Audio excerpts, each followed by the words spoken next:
صحابی کی بات پوچھتے ہو، تابعی کی بات پوچھتے ہو؟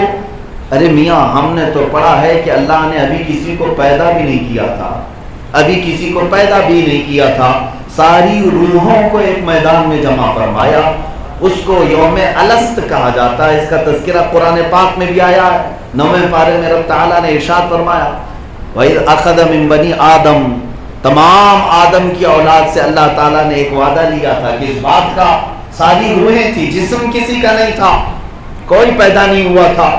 رب تبارک و تعالیٰ نے ساری روحوں سے ایک سوال کیا، الست بربکم، کیا میں تمہارا رب نہیں ہوں؟ سب روحیں خاموش تھی، سب سے پہلے روح محمدی نے جواب دیا، بلا وربنا، کیوں نہیں مولا تو ہی تو ہمارا رب ہے۔ اس روح محمدی کے جواب پر پھر انبیاء نے جواب دیا، انبیاء کی روحوں کے جواب میں اولیاء کی روحوں نے جواب دیا، اولیاء کی روحوں کے جواب میں مومنین کی روحوں نے جواب دیا، مومنین کی روحوں کے جواب میں سارے انسانوں کی روحوں نے جواب دیا۔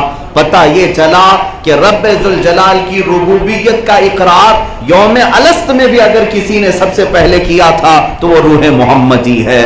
وہاں پر بھی جلوے مصطفیٰ کریم صلی اللہ علیہ وسلم ہی کے تھے، وہاں پر روح محمدی ہی کے جلوے تھے یوم الست میں۔ اور دوسرا ایک وعدہ اللہ تعالیٰ نے اسی وقت سارے نبیوں سے لیا، سارے نبیوں سے جن کو اللہ تعالیٰ نبی بنا کر بھیجنے والا تھا دنیا میں، ابھی وہ پیدا نہیں ہوئے تھے۔ یہ بھی قرآن پاک میں 4 پارے میں وَإِذْ أَخَذَ اللَّهُ مِيثَاقَ النَّبِيِّينَ لَمَا آتَيْتُكُم مِّن كِتَابٍ وَحِكْمَةٍ ثُمَّ جَاءَكُمْ رَسُولٌ مُصَدِّقٌ لِّمَا مَعَكُمْ لَتُؤْمِنُنَّ بِهِ وَلَتَنصُرُنَّهُ۔ اللہ نے تمام نبیوں کی روحوں سے یہ وعدہ لیا، کس بات کا؟ کہ تم نبی بنا کر بھیجے جاؤ گے، تمہارے زمانے میں اگر میرا محبوب رسول آ گیا، میرا رسول آ گیا جو تمہاری کتابوں کی تصدیق کرتا ہوا ہے، تو تم سب کے سب اس پر ایمان لاؤ گے اور اس کی مدد کرو گے۔ نبیوں سے پوچھا رب تعالیٰ نے اَأَقْرَرْتُمْ، کیا تم اس بات کا اقرار کرتے ہو؟ سارے نبیوں نے کہا ہاں مولا ہم اقرار کرتے ہیں، وہ نبی اگر ہماری حیات میں آ گیا تو ہم سب اس نبی پر ایمان لائیں گے اور اس نبی کی حمایت میں کھڑے ہوں گے۔ مجھے یہ بتاؤ میلاد کہتے کسے ہیں؟ رسول پاک کی محبتوں کا تذکرہ کرنا یہی تو میلاد ہے، حضور پاک کی سیرت بیان کرنا یہی تو میلاد ہے۔ ابھی کائنات میں کوئی چیز پیدا نہیں ہوئی، جب رب ذوالجلال حضور پاک کے آنے کے متعلق انبیاء سے وعدہ لے رہا ہے، نبیوں کی روحوں سے وعدہ لے رہا ہے، تو یوم الست میں بھی اسی رسول کے جلوے ہیں۔ بلکہ آپ کو میں بتاؤں اس رسول پاک صلی اللہ تعالیٰ علیہ وسلم کی میلاد پاک کے سلسلے میں ہزاروں دلیلیں ہیں، لیکن بات صرف اتنی ہے کہ دل صاف ہونا چاہیے۔ دلیل تو بہت ہے، دل اگر صاف نہ ہو تو کوئی دلیل اسے کام بھی نہیں آتی۔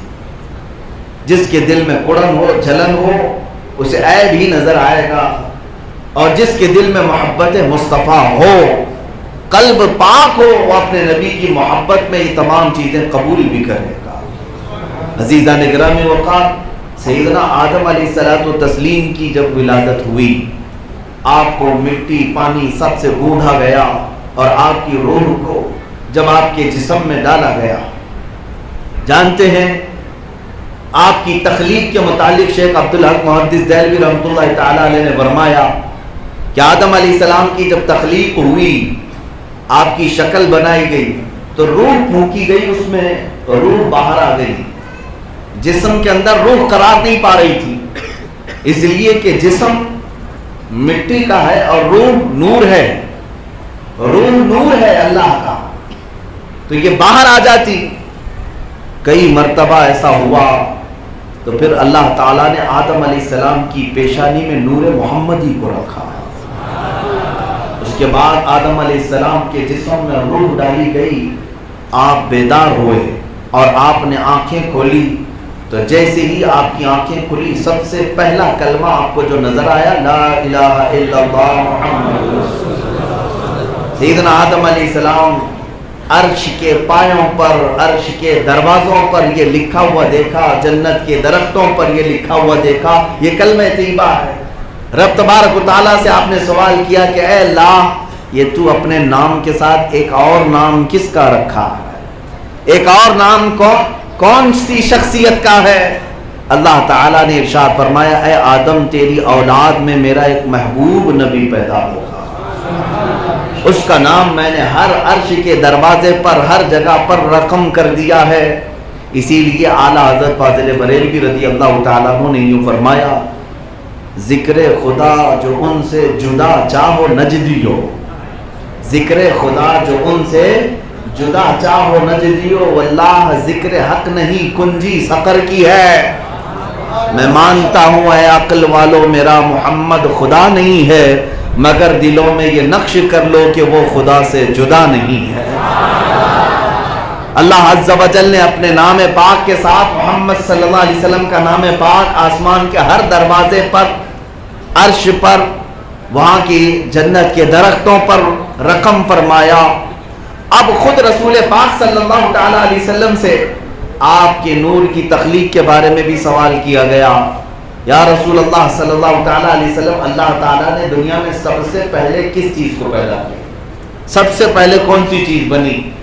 رسول پاک صلی اللہ تعالی علیہ وسلم نے ارشاد فرمایا، مصنف عبد الرزاق کی حدیث مشہور ہے حدیث جابر کے نام سے، حضور پاک صلی اللہ تعالی علیہ وسلم نے ارشاد فرمایا اے جابر اللہ نے سب سے پہلے مخلوقات میں میرے نور کو پیدا کیا، اور اس کے بعد پھر اس نور کے 4 حصے کیے، الگ الگ، ایک طویل حدیث ہے۔ ایک حصے سے اللہ نے عرش کو پیدا کیا، دوسرے سے لوح کو، تیسرے سے قلم کو، چوتھے حصے میں پھر 4 حصے کیے گئے، ان میں سے پھر ایک حصے سے حاملان عرش کو، دوسرے سے آسمان کو، تیسرے سے ملائکہ کو، پھر چوتھے حصے کو 4 حصوں میں تقسیم کیا، ان میں سے پھر ہر ایک حصے سے چاند و سورج کو، دوسرے سے ستاروں کو، تیسرے سے انبیاء کو پیدا کیا، پھر چوتھے حصے کو 4 حصوں میں تقسیم کیا۔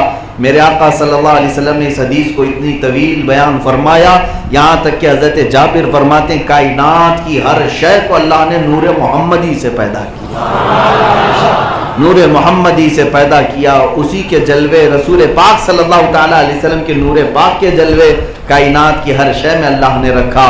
چاند جو چمک رہا ہے، سورج کو جو جگمگاہٹ ملی ہے، ستاروں کی جو جلملاہٹ ہے، یہ سب قدم مصطفیٰ کی برکت ہے۔ عزیزان گرامی وقار، رسول پاک صلی اللہ تعالی علیہ وسلم ارشاد فرماتے ہیں آدم علیہ السلام کی تخلیق سے 12,000 سال پہلے، آدم علیہ السلام کی تخلیق سے 12,000 سال پہلے اللہ رب العزت نے میرے نور کو پیدا کیا، اور میں رب ذوالجلال کے جلو خاص میں، قرب خاص میں اس کی تسبیح بیان کرتا رہا۔ 12,000 سال، یہ سال کیسے پتہ چلیں گے؟ سال کیسے گنے جائیں گے؟ سال تو یہاں ہے نا، سورج ڈوبے تو ایک دن، سورج نکلے تو پھر دوسرا دن، جب سورج اور چاند تھے ہی نہیں تو سال کیسے ہو رہے تھے؟ اور حضور پاک صلی اللہ علیہ وسلم نے فرمایا 12,000 سال، تو میرے عزیزو 12,000 سال کا مطلب یہ دنیاوی 12,000 سال نہیں، وہ نوری 12,000 سال ہے، وہ نوری 12,000 سال ہے، اور نوری سال کی کوئی انتہا اور ابتدا پتہ ہی نہیں انسانوں کو، اس لیے کہ وہ نور والا ہی جانتا ہے۔ اللہ رب العزت نے پیدا کیا، اور میرے آقا صلی اللہ تعالی علیہ وسلم ارشاد فرماتے ہیں ہزاروں سال تک میں اپنے رب کی تسبیح بیان کرتا رہا، پھر رب ذوالجلال نے جب یہ ارادہ فرمایا کہ پھر کائنات کو وجود بخشا جائے، تو میرے نور کو اللہ نے حصوں میں تقسیم کیا، اور پھر کائنات کی ہر شے کو پیدا کیا۔ اب اس میں مدارج النبوہ میں جو منزلیں بتائی گئی ہیں رسول پاک صلی اللہ علیہ وسلم کے نور پاک کی، 1,000 سال الگ الگ منزلوں میں حضور کا نور سفر کرتا رہا، عالم عبودیت میں، عالم عبدیت میں، عالم عظمت میں، عالم رحمت میں، کئی عالم ایسے ہیں جس میں حضور پاک کے نور کو سفر کرایا گیا۔ پھر اخیر وہ وقت آیا جب آدم علیہ السلام کو اس فرش گیتی پر بھیجا گیا۔